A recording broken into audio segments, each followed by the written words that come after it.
Hey, welcome back to the Gritworks podcast. My name is Derek. I'm joined today with Doug Edrington out of Chattanooga, Tennessee, with the Edrington team at Berkshire Hathaway. And I'm really excited about today's episode. Doug being a broker team leader with the number one team in Chattanooga, selling how many homes this year? Will be about 550 homes. 550 homes. Congratulations. Thanks for having us. I want to tackle, like, one of the biggest things on this podcast is approaching everything with a growth mindset. Mm-hmm. And I think it's perfect timing as we're wrapping up 2024, just talking about how do we enter 2025 with a growth mindset from a team leader's perspective, running the number one team in Chattanooga, doing 550 homes with 30 agents. Mm-hmm. Like, how do you inspire your team? Or how do you get action to them so that they can approach their day with a growth mindset? Wow, big question. It's a big question. Just right here. First of all, thanks for having me here. This is fun. Hanging out in Kentucky, Cincinnati, just right on the line. This is fun, spending a day with your team. We talked a little about this today with the team. And, to answer the question of, I don't think it's so much motivating and inspiring people as much as it is as surrounding yourself with the right people. We all know people that, like, there's just no way if you tackle a big project with. You're just like, they're going to be the negative Nancy, they're going to be the Debbie Downer. And I think the first step is, like, we've all heard who you surround yourself with. I would challenge everybody in our industry right now to really think about who you're surrounded with going into 2025. And, really do a reevaluation of your team, your brokerage, the people that you work with. It could be all your partners, your mortgage company, your title company. Are they the right people? And before you, I'm not telling you to jump ship. Before you think about jumping ship, have a real hard conversation with them of, here's my goals, here's where I want to go next year. I need my cup to be full of positivity. And I need to be pushed really hard. And I need you to help hold me accountable, because if you're not the person for me, or you're not the environment, or this isn't the group, then it's not going to be healthy for either one of us to continue to work together. Yeah. I think most of those relationships can be repaired if there's just healthy conversation. Yeah. But oftentimes you recognize you're in the wrong boat. Yeah. How do you get over the fear of moving that bus? Because I feel like for a lot of people, maybe that don't have stronger personality types, we did this whole series on personality types. Mm-hmm. Maybe you fall into the camp of, well, it's too much of a risk. It's a really heavy burden. Maybe my broker's my friend, and you realize maybe you're not in the right place, but you're fearful of making the move. But deep down that the move is where it's the right thing to do. Yeah. Team leaders are interviewing people these days, and a lot of traditional brokerages, as we all know, just kind of hire everybody. Not all brokerages, but a lot of them do. But I'm seeing teams get more particular with who they hire, and they have hiring values. They're the ones that really got sharp because they've been through so many mistakes along the way, which are lessons, right?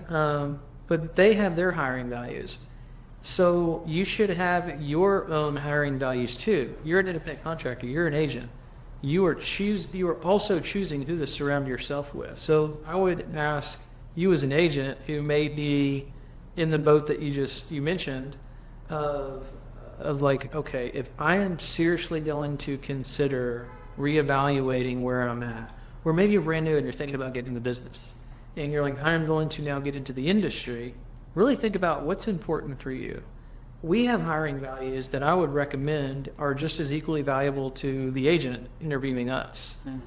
Hungry, humble, smart, with professional maturity and a little bit of swag. I love that. And so if you break those things down, it's really interesting. Like, hungry, we want people who are hungry. You want to be surrounded with people who are willing to put the work in. And we see that a lot of people don't have hunger. Yeah. They're not willing to do what it takes. Or maybe they've made it well in life financially, and they're looking at this as a hobby. And so if you're a hobbyist in real estate, maybe you should surround yourself with hobbyists, and that's cool. But if you're a team like us, like we don't have the space or the mental capacity for someone who's not willing to push really hard. And so hunger is super important. Do you think hunger is a learned skill, or is it just innate? Like people either have it or they don't. Oh gosh. I think it's about exposure. Okay.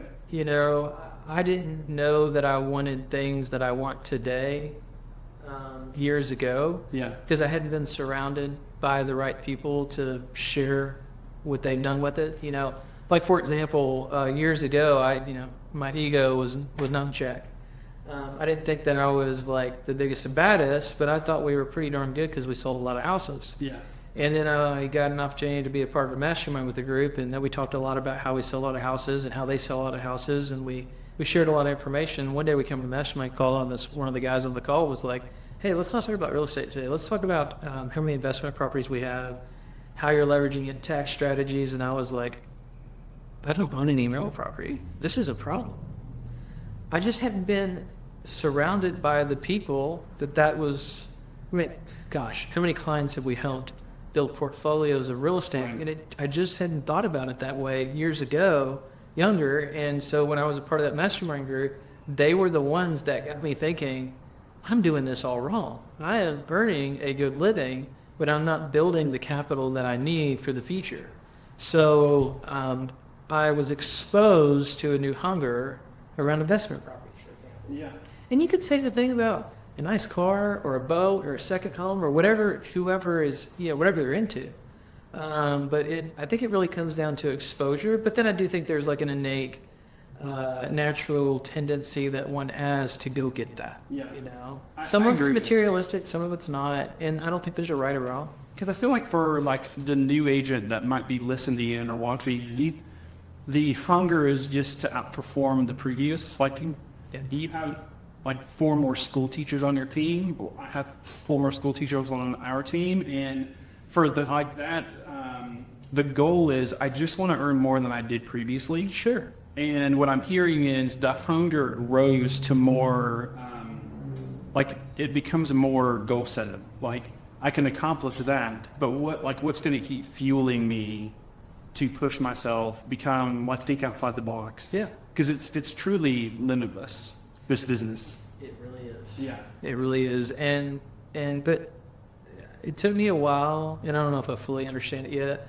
but every older person than me has told me at some point in time, enjoy the journey. Don't worry about the destination. We've heard things like that. There is a point where you start to recognize, like, you know what? I'm at the place that I have prepared myself to be at now. And yes, I want to get to here, but like the painful parts of building or growing or trying something new or investing in something new, those are all great lessons I learned along the way. And I've learned that the mistakes that I make when I do make them and the wins, like it just prepares you for the next journey. And so you don't get so caught up. I don't get as caught up anymore in whether I succeeded or failed in whatever it is I'm trying to do. It's like, what can I take away from it? Because statistically speaking, every new thing I try for the first time is not going to work out the first time. Yeah. Does that make sense? Yeah, for sure. Yeah, it's like riding the bike. Like, I mean, if we all rode a bike for the first time and fell over and we're like, oh, that's not for us. Yeah. Like, kids don't do that. Right. They're resilient and they keep pushing through. And so I think we should do the same thing. Yeah. We're coached by the same organization, the Top 30 Network. Yeah. Not a bad coach. Not a bad coach, great coach, actually. Right. And Yeah. we were in a retreat a couple weeks ago, and we were told that on average, the industry is going to get potentially 13.5% better next year to this year. And what I'm hearing, like for the listener right there, is one, can I look back on this year and evaluate myself to ask myself the hardest question, which is, am I in the right place? Because it's not just going to be 2025 fits and your business goes up 13%. It's, am I in the right place to allow my business to grow 13% or more? Yeah. Hopefully it's more. The crazy part is that doesn't mean everybody's going to grow 13.5%. Right. There's going to be some people that are going to grow tremendously more, and there's going to be people that fall. But the average is that, there should be 13.5% more homes that sell if they nail, they hit it on the head and they nail the stats. But I think most people believe that 2025 is going to be more fruitful in the real estate space, right? I agree. And I think there's 2 types of people that are going to do move that needle, and it's going to be the discounters. We're going to see a lot of discounters where it's just in their blood. They're like, more transactions for less money will be good in the end. And I'm not knocking it, not my path, but that's where a lot of people do. Or rather, Yeah. And then there's going to be people like you and I that are going to be higher value, higher service, really focused on quality, and which will breed quantity over time. But the people in the middle, like if you're literally sitting there and you're in this business and you're like, 2025 just feels like another year to me and I just need to try harder, that's not going to work. That's absolutely not going to work. Maybe some of you do need to try a little harder. But generally speaking, that's not the right plan that's going to get you to 2025, get you through 2025 and be in the percentage that's going to grow. You got to think differently. You got to improve your skill sets. You might have to expand your lead sources. You might need to, like we're talking about, you might need to change up your company. And again, I'm not pushing that in a sense of everyone should consider a company swap, but some of you know that you are absolutely in the wrong environment. Yeah. And so do something about it. Some of you know that you're in a good environment and it's on you. And that's where you should go straight to your team leader, straight to your broker, and just basically say, I know I wasn't the best version of who I need to be, and this is what I want to do. Yeah. And I've got the what figured out of I want to accomplish this much income or this many houses or buy an investment property. I just need help with the how. And lean on the people around you to help you get there. People love to help you. Well, I agree. Yeah. And I think what, at least from our experience, is that agents don't, generally speaking, they don't like to ask for help because they feel like they're a bother to the person that they're asking help for. Mm-hmm. And I would say that is not a great growth mindset to be. Like, your team leader, your broker, probably wants to help you more than you think, but they probably don't know you're struggling with something. Oh yeah. And truthfully, it's not on them to come at us. Like, you kind of have to take some ownership. Sure. And be a little vulnerable to accountability. And because at the end of the day, I've said this to our team so much, is as a team leader, I can't want it more for them than they want it for themselves. Mm-hmm. And I want it for them badly. But if they don't grab the opportunity, then it wouldn't matter if I interjected. Yeah. Because then I'd be overstepping. Yeah. And so I feel like for an agent that might be struggling, maybe like hitting roadblocks, it's okay to ask for help. Like, there's people out there that want to help you. Pressure is okay too. Yeah.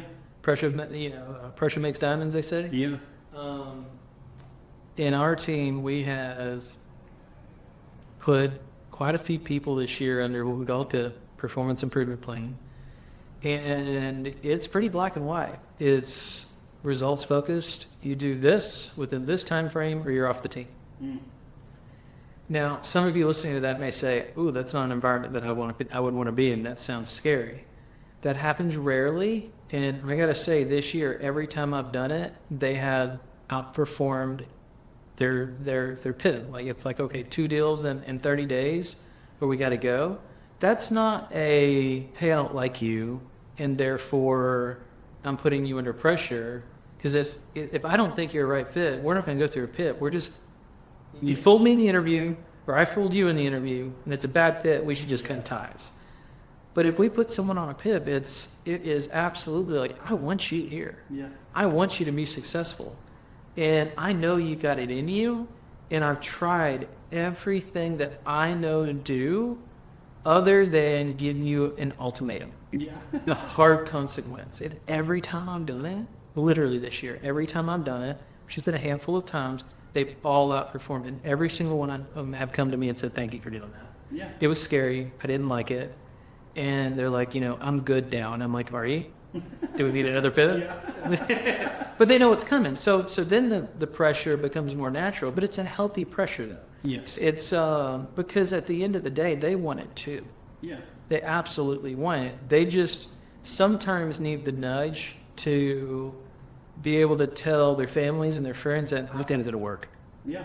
I really believe there's a lot of agents out there that they have a servant mindset. And that's not a bad thing. Mm-hmm. That's a lot of very successful agents have that servant mindset. But if they're servants to everybody and they don't ever get to fill up their cup, then they're the ones who suffer. Yeah, I think it's to understand what moves the needle and what doesn't.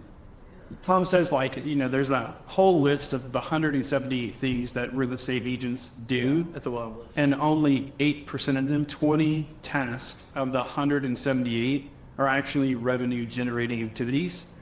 And if we take everything aside, if we worked a W-2 job, we have performances that we have to hit, right? To be able to grow the company or do whatever our boss tells us to. In real estate, a solo agent, you have to rely on yourself to get yourself there. And I think the beautiful part of being on a team is you have to rely on yourself, but you have someone there to, I would say, protect you in a sense, where they can see things that you might not be able to see otherwise. Oh, yeah. And they interject in moments to help you with your growth. Absolutely. And sometimes we just need a little nudge.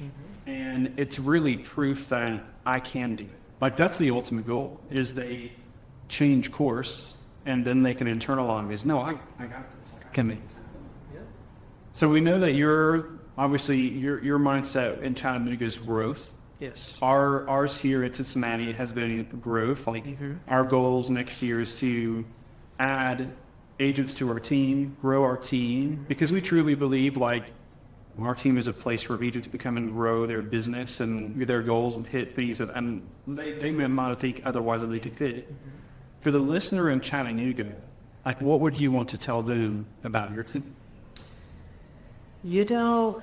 For the listener in Chattanooga, first off, thanks for listening. All right. Yeah, And for thanks sure. for spending a little time. If you're this far into it, if you're a little curious what we're talking about. But, for all the agents in our industry or people that are thinking about getting into it, in Chattanooga and here in Northern Kentucky, it's like, if you're listening to this right now, pick up the phone and call Derek. Pick up the phone and call me, or shoot us a text, or whatever other podcast that you're listening to, because what I have learned is some of the biggest people out there that are putting content out there, they're totally open to talk to people. Oh, yeah. And ask lots of questions of them and challenge yourself of, like, okay, what did you mean in that video when you said X, Y, and Z?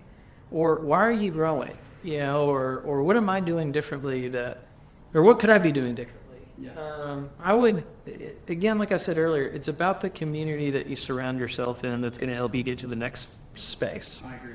And many of those people that's going to help you get there, you don't even know yet. And so I would reach out to people and just have lots of conversation. Don't be a stranger. Don't be a secret agent. Don't make assumptions. Yeah. And if you do assume the best, don't assume the worst. Yeah. Oh, I agree. And so, for us though, for the Edrington team in Chattanooga, we're absolutely looking to grow. We heard 6 staff, not even agents, but 6 staff last month. Just to support team. The growth of where we wanted to go. We added an individual to our operations team that is like the AI tech king, who was with us while we're here with you. Yeah. That's you here, Yeah. right? And so putting those minds together to learn. We've hired additional transaction coordination. We've hired, first time we ever had this role of Care Bear, I love it. which is just kind of a funny term. But before, we didn't bring someone on and anoint them at Care Bear. Actually, the job description on the ad was Care Bear. Because I wanted someone bubbly and excited enough to own that role and that title to actually help our agents love and support our clients. Yeah. We hit a huge milestone just a couple weeks ago. We had a huge party. We rented out the Tennessee Aquarium in Chattanooga.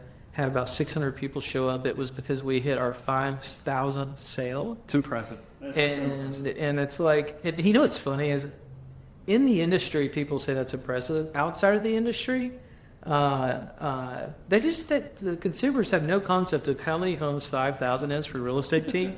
They're like, you mean this year? And I'm like, God, I wish. Yeah. No, that's taken us 20 years to hit it. But no one's done it at Chattanooga, so we're really proud of it. We had a huge event. It was a lot of fun.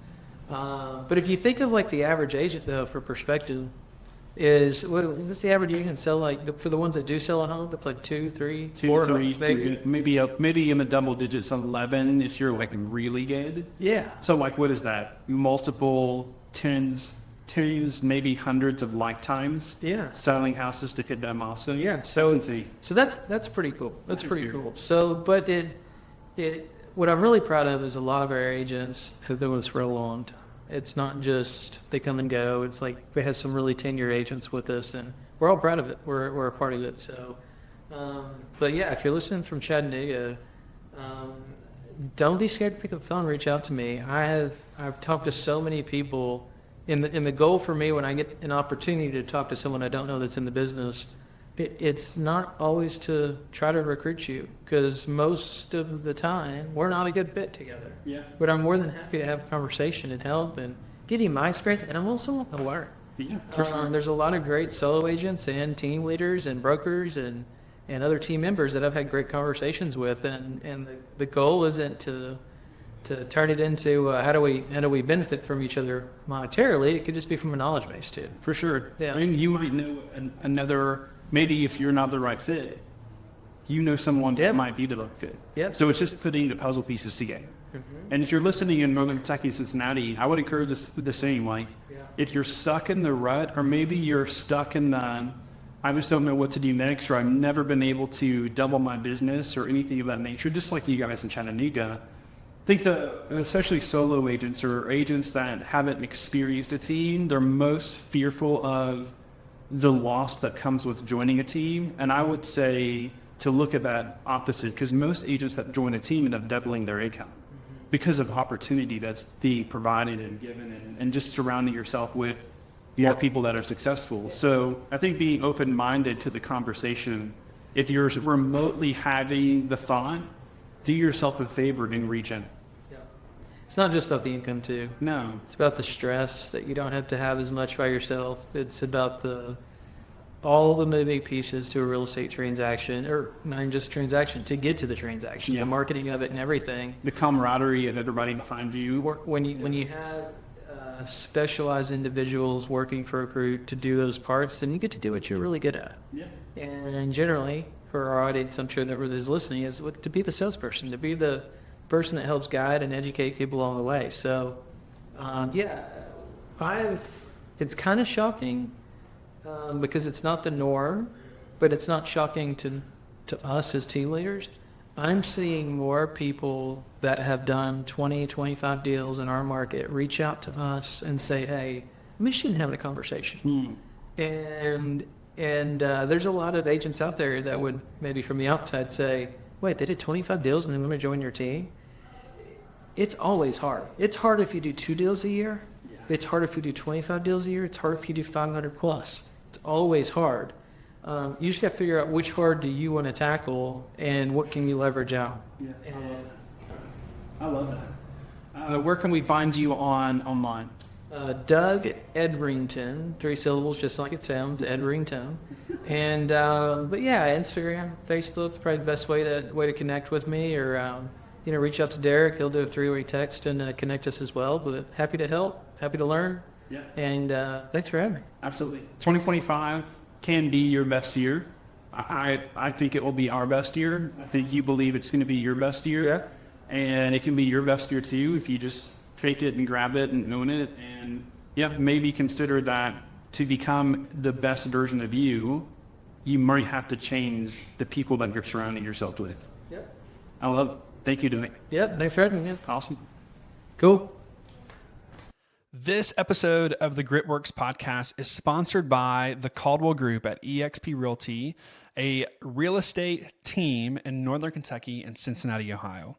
The Caldwell Group is one of the top teams in the Northern Kentucky and Cincinnati markets that strives to produce results for their clients that they're working with.